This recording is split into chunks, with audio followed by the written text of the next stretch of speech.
விஷ்வக் சென் மற்றும் கயாடு லோகர் நடித்துள்ள comedy drama படமான ஃபங்கி தற்போது ஓடிடிக்கு வர தயாராகியுள்ளது.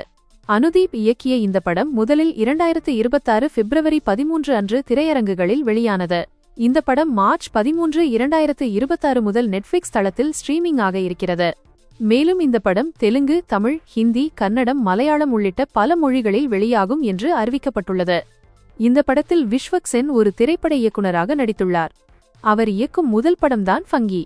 ஆனால் படப்பிடிப்பின் போது செலவு கட்டுப்பாட்டை மீறி அதிகரிக்கிறது. இதனால் தயாரிப்பாளர் பெரிய அழுத்தத்துக்கு உள்ளாகிறார். அந்த சூழ்நிலையில் ஹீரோயின் கதாபாத்திரத்தில் வரும் கயாடு லோகர் படத்தை முடிக்க இயக்குனர் பொறுப்பை ஏற்கிறார். அதன் பிறகு நடக்கும் சம்பவங்களே படத்தின் கதை.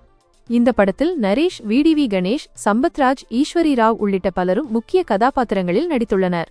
மேலும் இயக்குநர்கள் அனுதீப், ஹரிஷ் சங்கர், கல்யாண் சங்கர், தயாரிப்பாளர் தில்ராஜு உள்ளிட்டவர்களும் சிறப்பு தோற்றத்தில் நடித்துள்ளனர்.